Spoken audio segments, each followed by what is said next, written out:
हाँ जी, ठीक है।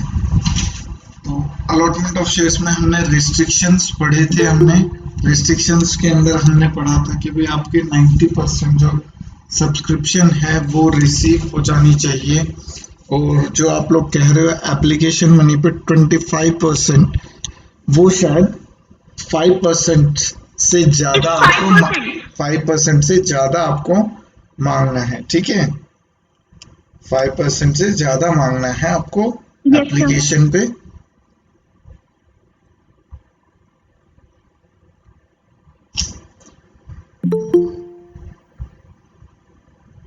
जस्ट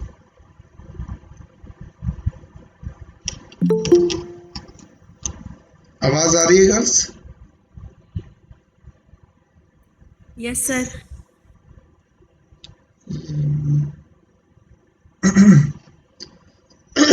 ये ईयरफोन में आवाज नहीं आ रही है मुझे।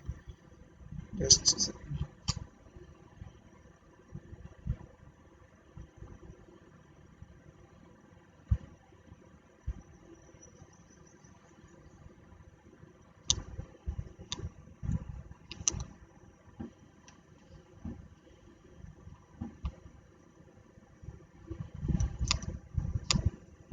हेलो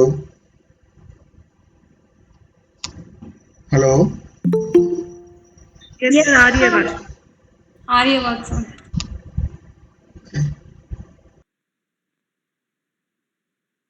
हमारा है यहाँ पे अल्ट्रेशन ऑफ, उसके बाद हमने पढ़ा था।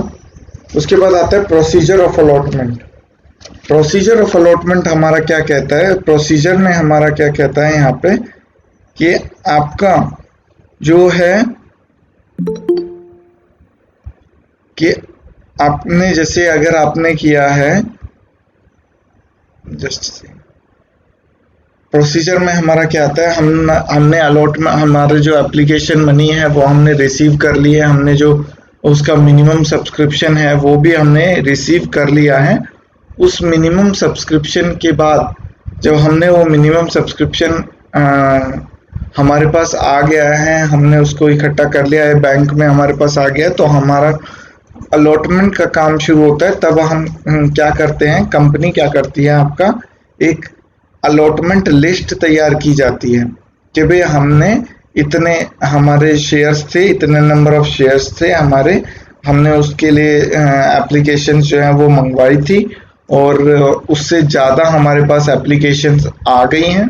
तो हम अब इन शेयर होल्डर्स को हम शेयर्स जो हैं वो अलॉट करना चाहते हैं। तो उसके बारे में उनको सेलेक्ट करा जाता है कि भाई किसको कितने शेयर्स अलॉट करने हैं, तो उसकी लिस्ट बनाई जाती है, अलॉटमेंट लिस्ट, जिसके लिए आपका एक मीटिंग बुलाई जाती है आपकी डायरेक्टर्स की कि भाई हमें ये फाइनलाइज करना है कि भाई अलॉटमेंट जो लिस्ट है उसमें किस किस को देने हैं शेयर्स, जो देने हैं वो किस किस को देने हैं, कितने शेयर्स देने हैं, और उन पे जो फाइनल जो डिसीजन है बोर्ड ऑफ डायरेक्टर्स के द्वारा कि भी उनके सिग्नेचर्स लेने हैं या उनसे और कंसल्टेशन करनी है, तो वो मीटिंग बुला के और उनका फाइनल डिसीजन लेके, और जब फाइनल डिसीजन हो जाता है तो उसके बाद आपकी कि हमने इतने जो है शेयर्स को हम अलॉट करना चाहते हैं, ये अलॉटमेंट लिस्ट है। उसके बाद वो कहाँ भेजा जाता है आपका, कहाँ पे भेजेंगे हम? हाँ जी गर्ल्स, आवाज आ रही है? हेलो, यस आ रही है? हाँ जी। तो हम कहाँ पे भेजते हैं उसके बाद उनको? सर, डायरेक्टर्स की मीटिंग में। डायरेक्टर्स की मीटिंग में तो वो पास हो गई है, वो लिस्ट, अलॉटमेंट लिस्ट जो है वो पास हो गई है। Registrar office.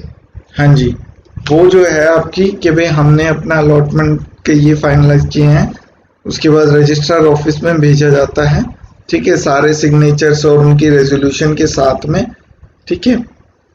उसके बाद अगर इसके अंदर हम कहें तो उसकी सेक्रेटरी की ड्यूटीज क्या क्या होती हैं? सबसे पहले क्या होता है कि भाई ये सेक्रेटरी देखता है कि भाई जो भी हमारी अर्लियर कंडीशंस थी कंपनीज एक्ट के अकॉर्डिंग कि मिनिमम सब्सक्रिप्शन हमें रिसीव हो गया हो, हमने बैंक अकाउंट ओपन करके उसमें सारा एप्लीकेशन मैंने डिपॉजिट कर दिया हो, और जो भी डॉक्यूमेंटल फॉर्मेलिटीज है वो हमारी अलॉटमेंट के लिए हमारी कंप्लीट हो चुकी हैं कि भाई अब हम अलॉटमेंट के प्रोसीजर को शुरू कर सकते हैं। तो वो सारी चीजें कौन देखता है? आपका सेक्रेटरी देखता है।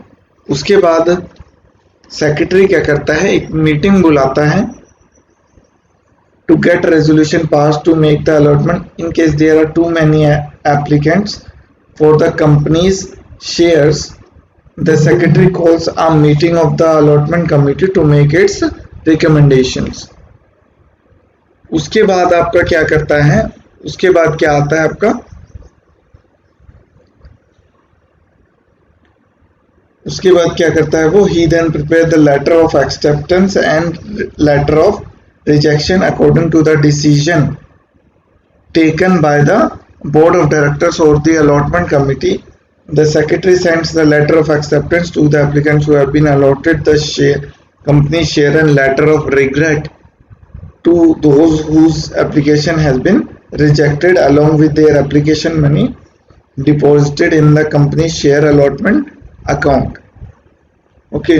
उसके बाद the secretary sends within 30 days of the allotment being made a statement of the shares allotted to the rather वो जो statement है, जो list है, वो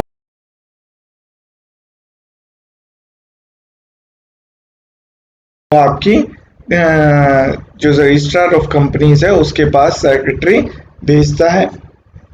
In case any applicant has requested for a division of the shares allotted to him, the secretary is expected to prepare the allotment letters according to such instructions and enter it in the records as such.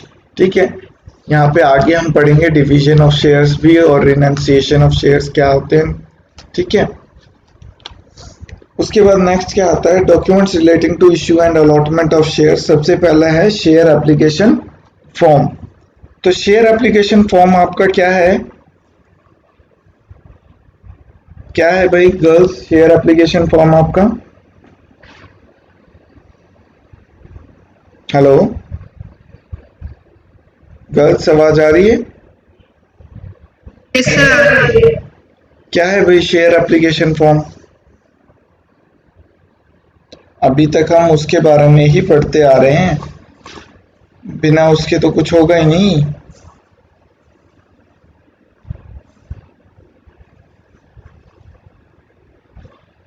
क्या होता है भाई girls?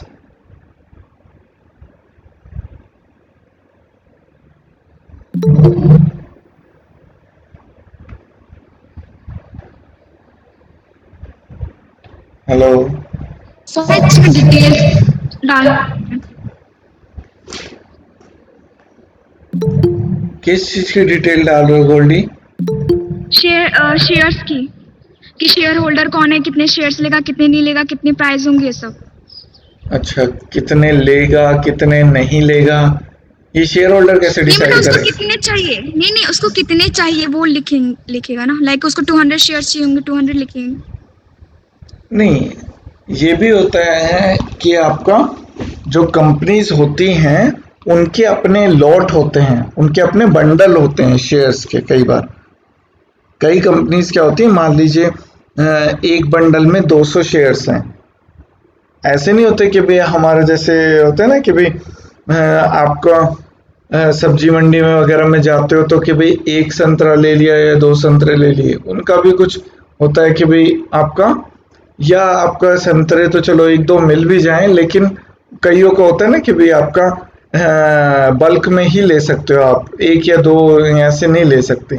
तो वही हिसाब होता है। कई बार क्या होते हैं कंपनीज जो है ना अपने बंडल बना के रखती हैं।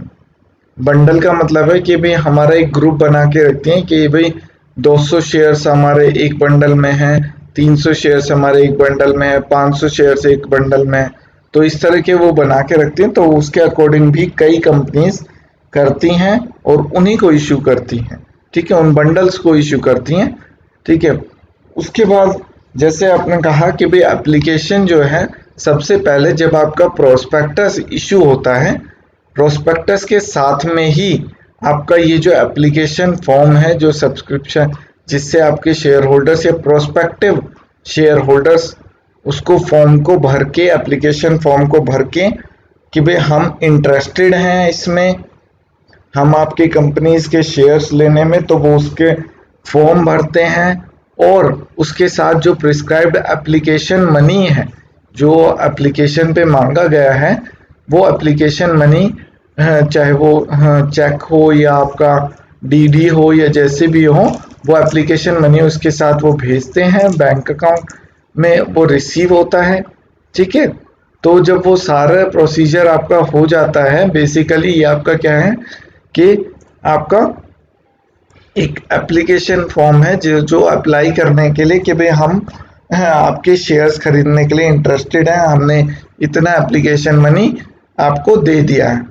उसके बाद कंपनी के ऊपर है कि वो उतना, अगर उनको बहुत ज़्यादा सब्सक्रिप्शन आया है, उनका ओवर सब्सक्रिप्शन हुआ है, तो वो ओवर सब्सक्राइब शेयर में से वो उनको अलॉट करते हैं कि भाई किसको कितने शेयर्स दिए जाने हैं, और उसके हिसाब से फिर वो letter of acceptance, letter of rejection और अलग अलग डॉक्यूमेंट जो हैं, जो आपके नोटिसेस हैं, जो आपके अलॉटमेंट की नोटिस हैं, लेटर ऑफ एक्सेप्टेंस हैं या लेटर ऑफ रिग्रेट है, वो सारे डॉक्यूमेंट आपके सेक्रेटरी द्वारा तैयार किए जाते हैं। तो यहाँ पे क्या कह रहा है आपका, the prospectus of a company has an attached printed application form और such form is sent to the prospective subscriber. Any person who wants to subscribe to the company's shares fills up the share application form and sends it to the company. A specified amount of money needs to be deposited with the company bankers with every application form. Okay, तो हर एक application form के साथ कुछ specified money जो है वो deposit किया जाता है। This amount is a minimum of 5% of the value of shares applied for. The application forms and amounts received are deposited in the company's bank. Letter of regret, letter of regret क्या है, क्या समझ में आता है भाई?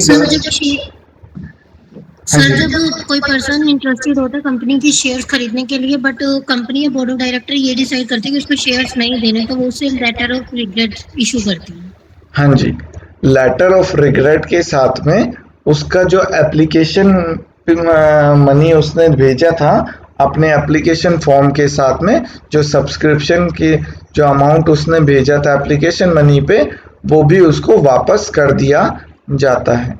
ठीक है, कि भाई हम माफ़ी चाहते हैं, हम आपका जो शेयर्स हैं जो आपके आपने अप्लाई किए थे, मान लीजिए 500 शेयर्स हैं आपने जो अप्लाई किए थे, हम उनमें से आपको एक भी शेयर्स अलॉट नहीं कर पाएंगे और हम आपका ये जो पैसे हैं आपको वापस भेज रहे हैं। ठीक है, तो और उसके लिए भी हमने एक रिस्ट्रिक्शंस वाले में एक पॉइंट पढ़ा था, क्या कि भाई अगर कोई किसी को शेयर्स अलॉट नहीं किए जाते हैं, अगर किसी को शेयर्स नहीं अलॉट किए जाते और उनको लेटर ऑफ रिग्रेट भेजा जा रहा है, तो वो क्या है, वो 120 दिन के अंदर आपका जो आपके अलॉटमेंट हुए हैं उससे 120 दिन के अंदर उसको जो है विदाउट, अगर वो 120 दिन तक के अप टू 120 डेज तक के अंदर अंदर वो उसका पैसा और एप्लीकेशन मनी जो है वो उसको वापस भेज देते हैं तो कोई इंटरेस्ट नहीं लगेगा। लेकिन 120 से अगर 130 दिन हो जाते हैं, 130 डेज हो जाते हैं, तो उसे 6% इंटरेस्ट के साथ उसे उनका एप्लीकेशन मनी भेजना होगा, वापस करना होगा अगर 130 दिन हो जाते हैं तो। ठीक है, उसके बाद नेक्स्ट क्या आता है आपका,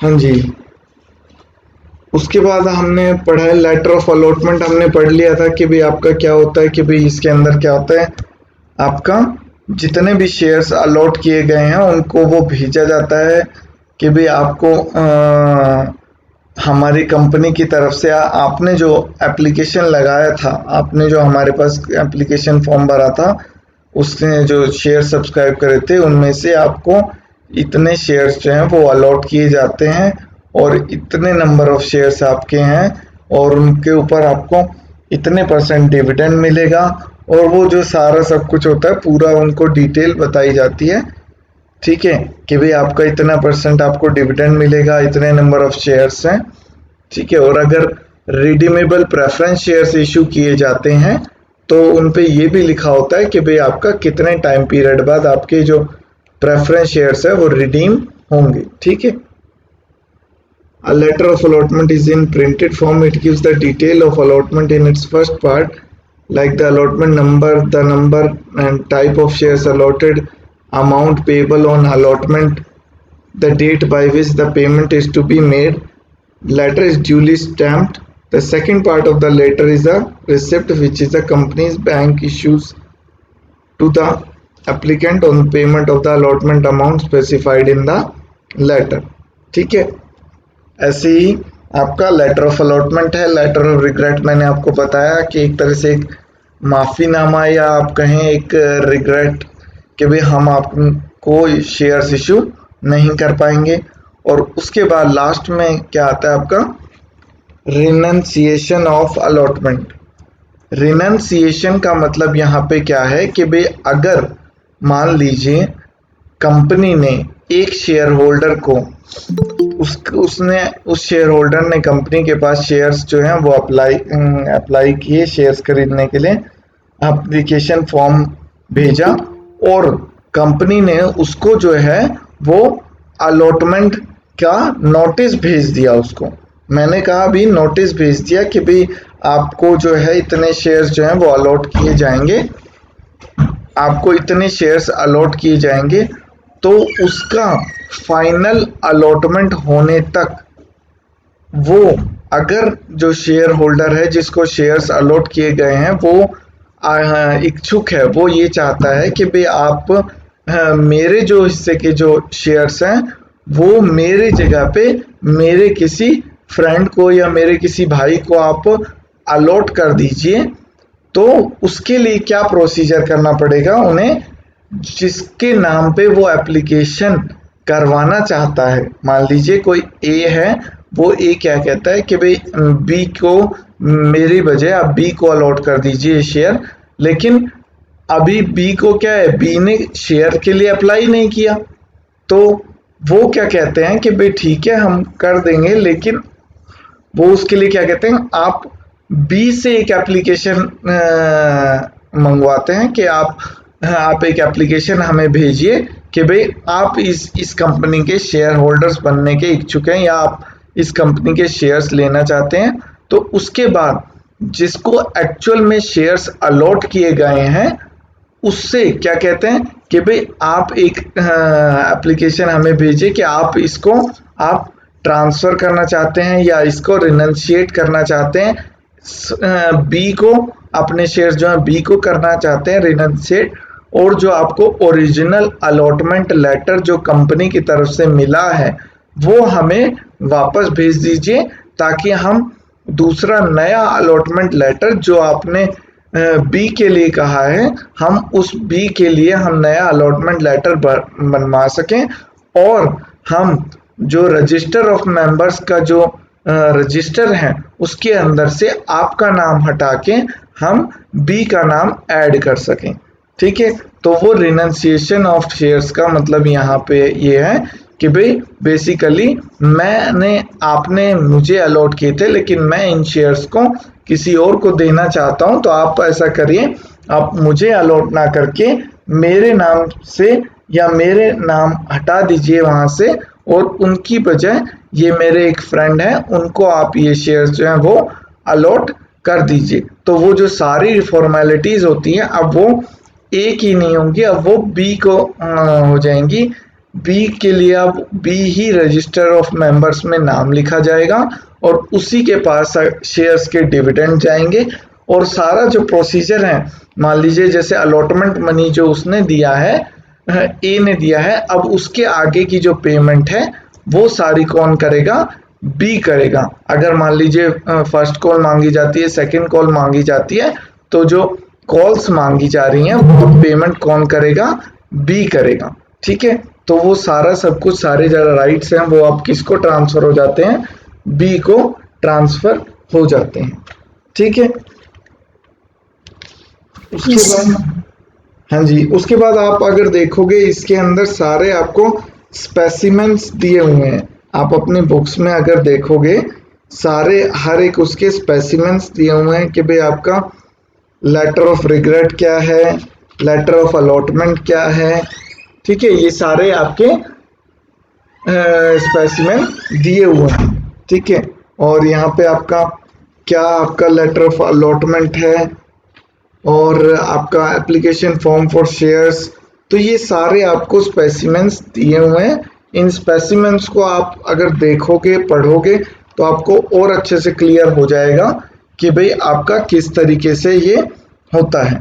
ठीक है, आपको एक बार थोड़ा सा इन पे नज़र मार लेना। एग्जाम में नहीं पूछेगा आपसे, एग्जाम में कोई भी ये नहीं पूछेगा कि आप इसका स्पेसिमेन बताइए या इसका फॉर्मेट बताइए। ये सिर्फ और सिर्फ आपके अंडरस्टैंडिंग के लिए है। आप अगर इस पर एक बार नज़र मार लोगे तो आपको पता चल जाएगा कि भाई ये जो फॉर्म है वो कैसा दिखता है, क्या पूछते हैं, क्या लिखते हैं, क्या इन्फॉर्मेशन मांगते हैं, क्या डिटेल्स मांगते हैं उस फॉर्म के अंदर, वो सारी चीज़ें आपको पता चल जाएंगी। ठीक है, तो एक बार इन पे नज़र मार लीजिएगा। कोई ऐसा याद करने का या कोई वो ऐसा नहीं है, हार्ड एंड फास्ट रूल नहीं है। बस एक बार आपकी अंडरस्टैंडिंग के लिए एक बार आप इसको देख लीजिएगा। ठीक है, हाँ जी। तो और आपको कोई, किसी को कोई क्वेरी, कोई कुछ पूछना चाहता है? गर्ल्स, आवाज आ रही है मेरी? Yes, sir. सर ये तो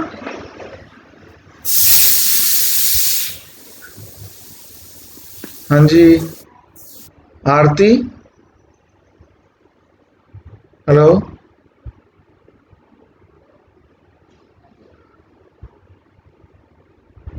हाँ जी, तो फिर आज की क्लास मेरी यहीं पे ख़त्म होती है। नेक्स्ट फिर कल से हम आपका share certificate, share warrant and stock शुरू करेंगे। ठीक है, तो आप लोग अपनी अटेंडेंस डाल सकते हैं चैट बॉक्स में। ठीक है, हाँ जी। और किसी को कुछ पूछना है गर्ल्स? No, sir. नहीं पूछना। Good.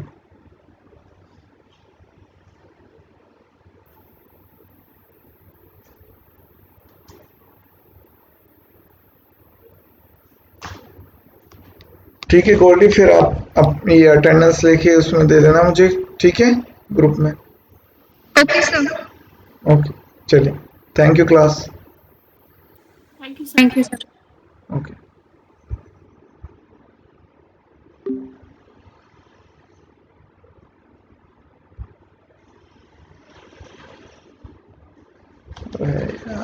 लैपटॉप तो भाई सर गड़बड़ कर रहा है। और इसमें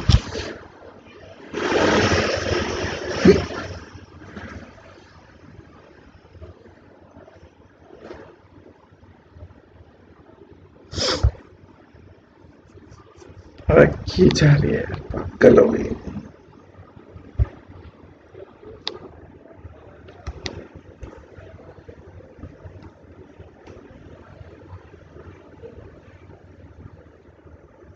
शरीर में डाला जाता है और वो वायरस जो है एंटीबॉडीज पैदा करता है और वो एंटीबॉडीज हमारे इम्यून सिस्टम में चली जाती है। मीन्स उस एंटीबॉडीज की स्कैन शरीर में डाला जाता है और वो वायरस जो है एंटीबॉडीज पैदा करता है और वो एंटीबॉडीज हमारे इम्यून सिस्टम में चली जाती है। मीन्स उस एंटीबॉडीज की स्कैन कॉपी हमारे इम्यून सिस्टम के अंदर होती है। जैसे ही हमारे अंदर वायरस आता है तो हमारा इम्यून सिस्टम उसको पहचान कर और उसको मार देता है। दोस्तों, अब सवाल ये आता है, क्या ये एंटीबॉडीज़ केवल वैक्सीन के द्वारा ही मिलती है? क्या कोई और सोर्स नहीं है कि एंटीबॉडीज़ बनती कैसे है? तो दोस्तों, मैं आपको बताना चाहूँगा कि आज की डेट में आपको अपनी बॉडी ठीक करने से ज़्यादा अपने दिमाग को ठीक रखना है। आज आपको मेंटली टॉर्चर किया जा रहा है। आज आपको माइंड को ठीक रखना बहुत ज़रूरी है।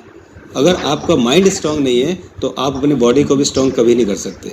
आज बहुत ऐसे ऐसे बॉडी बिल्डर होंगे, बहुत अच्छी बॉडी लिए हैं, लेकिन वो माइंड से स्ट्रांग नहीं है, इसलिए परेशान है और इसलिए इतना बीमार पड़ रहे हैं। तो एंटीबॉडीज़ पाने के लिए वैक्सीन के अलावा कुछ और सोर्सेज है जो मैं आपको बताता हूँ, उसको आजमा के देखिए कैसे आपके इम्यून सिस्टम में एंटीबॉडीज़ बनती है। दोस्तों, जब आपके किसी प्यारे से दोस्त का फ़ोन आ जाए ना और वो गाली दे के आपसे बात करे कि तू है कहाँ आजकल, तब बनती है एंटीबॉडीज़ आपके अंदर। वो जो खुशी आपके अंदर आती है उससे बनती है ये एंटीबॉडीज़। जब कोई वैसी वीडियो देख रहे हो फनी सी प्यारी सी जो आपको बहुत अच्छी लग रही है और आप खूब ठाके ला के हंस रहे हो और बहुत मज़ा आ रहा है अंदर से, तब बनती है ये एंटीबॉडीज़। जब आप बहुत परेशान हो, बहुत स्ट्रेस में हो, टेंशन में हो और फिर कोई दोस्त आके आपको बोलता है अरे यार टेंशन छोड़, मैं हूँ ना, तब बनती हैं ये एंटीबॉडीज़। जब आप पूरे मूड में हो और आपको गाना भी नहीं आता, डांस भी नहीं आता, उसके बावजूद भी आप ऊट पटांग डांस कर रहे हो, आप ऊट पटांग गाने गा रहे हो, तब बनती है ये एंटीबॉडीज़। जब आप बहुत परेशान हो घर में और आपका पार्टनर आके आपको हाथ पकड़ के बोले कि टेंशन लेने की ज़रूरत नहीं है, हम दोनों मिलकर इस प्रॉब्लम को सॉर्ट आउट कर लेंगे, तब बनती है ये एंटीबॉडीज़। जब आपका कोई दोस्त फ़ोन करके आपको जोक सुनाए और आप दोनों हंसते हंसते लोटपोट हो जाए, तब बनती है ये एंटीबॉडीज़। जब आपके प्यारे प्यारे बच्चे आपको मम्मी मम्मी पापा पापा चिल्लाते चिल्लाते आपसे बंदर के बच्चों की तरह चिपट जाए और छोड़े ना, तो ये जो एंटीबॉडीज़ बनाता है ना, ये इतनी ज़बरदस्त एंटीबॉडीज़ है कि आप किसी भी दुख से, किसी भी परेशानी से ज़बरदस्त लड़ाई और लोहा ले सकते हो। फिलहाल दोस्तों, आपको इन एंटीबॉडीज़ की ज़रूरत है। आज का जो माहौल चल रहा है यहाँ पर बॉडी से ज़्यादा आप आपके माइंड को स्ट्रॉन्ग करना है। तो प्लीज़ आप लोग अपने माइंड को स्ट्रॉन्ग रखें और सोचें कि चल क्या रहा है, ताकि आगे आप लोग एक सही डिसीजन ले सकें। मुझे उम्मीद है कि आप मेरी कुछ बातों पे अमल ज़रूर करेंगे और अभी से एंटीबॉडीज़ बनाना शुरू कर देंगे। आप करके देखिए, मेरी गारंटी है कि एंटीबॉडीज़ ज़रूर बनेगी, आपका इम्यून सिस्टम ज़बरदस्त स्ट्रॉन्ग होगा। अगर बात ठीक लगी कमेंट्स बॉक्स में ज़रूर लिखिएगा, लाइक करना। अगर